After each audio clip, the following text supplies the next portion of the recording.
Hi there, Story here to present a clip from our seminar in Budapest last October. It was a wonderful weekend event with around 120 people in Budapest, Hungary. It's a beautiful city to visit, and close by we went to what is called the Earth's Heart Chakra, up in the forests in the hills that surround the city. And we're very happy to announce that we'll be back in Budapest in the last weekend of March 2009. So if you're interested in taking a weekend trip to see some channeling and the historic city of Budapest, then we'd love to see you. This time we'll be right up in the oldest castle section of the city, and it's bound to be a very special event. And we hope to see you there, and here's a taster of the event from last year. Enjoy! Hát elég fantasztikus dolog volt az elmúlt 2 perc, amit hallgattam, vagy 3. Semmi rossz. Én szeretném ezt. One thing that I'd like to be really clear about is a person does not have to have a spiritual belief framework to do all this. There are many people out there living amazing lives of joy. I think one of the analogies I often like to use is surfers who go and ride the waves and just live this very free existence. They are living what we are talking about. So you don't have to have a spiritual framework in order to be living what we're talking about. As I come to now live what I speak, it's not that I live this pure life of joy. I go through plenty of challenges, obstacles, things like that. What I find so different is how I interpret them and how I react to them. So, you know, I can't remember the last time something happened that I couldn't very quickly come to see whilst I was choosing it. And one of the things we often talk about is the idea that there are no blocks. So even I think it's wonderful that you're in the position you're in, but for other people that are still coming up against things, it's understanding, even if you come up against what seems a block or an obstacle, instead of saying, what have I done wrong? Where's this, you know, what's the mistake? It's looking for why you could be choosing that, and then you'll see the gift in it. So then, even if obstacles come along, you're still in this process of joy and only good things coming to you. Because even an obstacle, if you can see it clearly from your spirit, you see as a gift. So really, it is the reality where everything that comes to you is experienced as on some level joyful, but that joy might be derived from your unfolding, the expansion into freedom. So I don't want to paint a picture that when you walk this walk that everything's just lovely, because the fact is you're here to experience, and your spirit has things it wants to explore. I think that is the opportunity to go off and live in paradise, to go and lay on the beach and whatever, but that for me actually doesn't interest me. We've been talking recently, we need more holidays, and we're going to do that. But we both came to the conclusion 7 days on a beach was our max.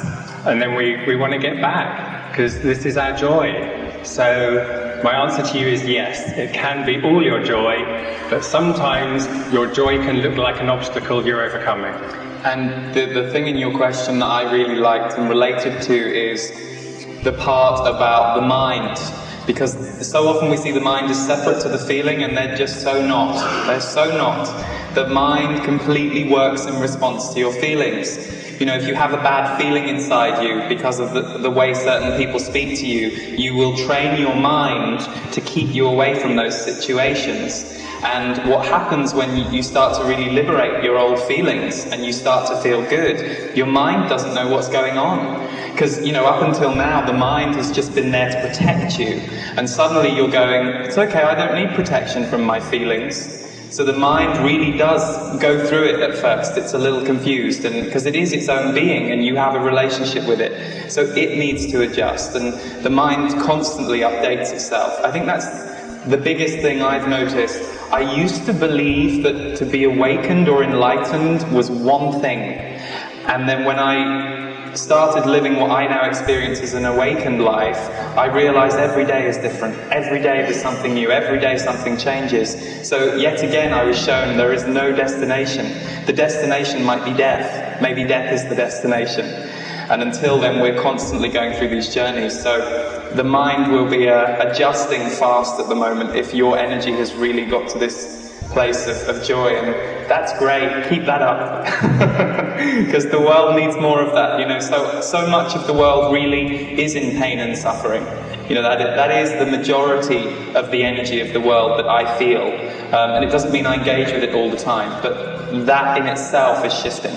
So it's a good thing. The very reason that this acceleration is taking place, often it can be viewed as this outside force turning it up.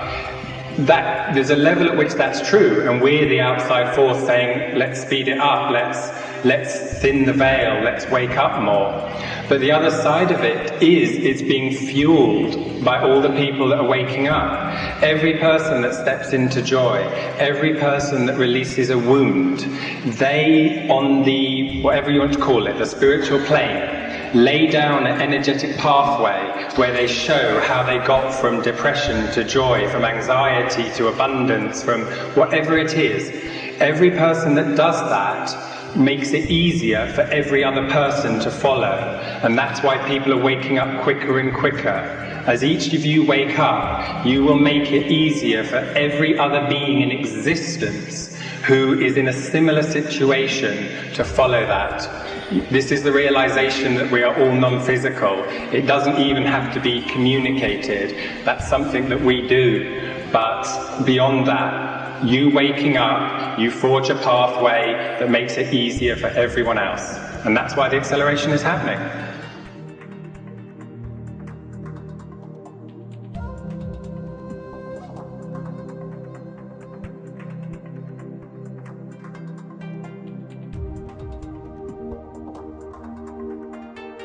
Új szempontból közelíti meg, ami teljesen ellentétes azokkal a tanításokkal, amelyeket mi ismerünk, gyakorlatilag felborítja a rendszerünket.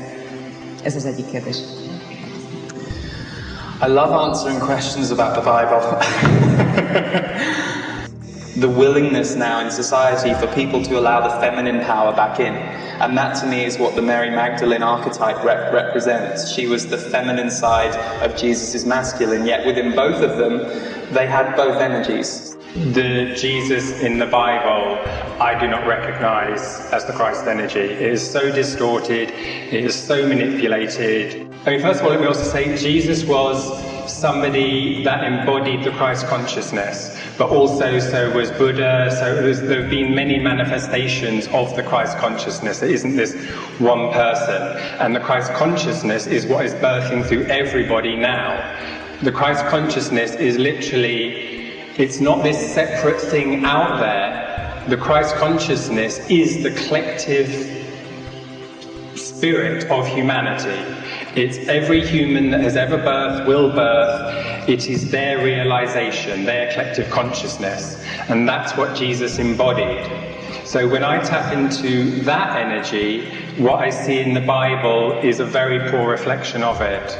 And if I tap into Jesus, what I feel so strongly is, get me off that effing cross. Really. Yeah, it's the Bible for me, Christianity for me, Catholicism. I know many, many wonderful things are done under the name of Christianity. But whenever I talk to those Christians, people that are doing that, I actually tend to find they are Christians. They don't actually believe in the core fundamental teachings. You know, they don't believe in hell in the way the Bible talks about it, that kind of thing. So for me, organized religion is a form of slavery that's being released. And I think as it's being released, some things are coming back into balance, and that's what I see happening with the Mary Magdalene story. So I believe that's a really wonderful thing, but my main message about the Bible is it's time to let it go, and I don't think there's anyone shouting that stronger than Jesus himself.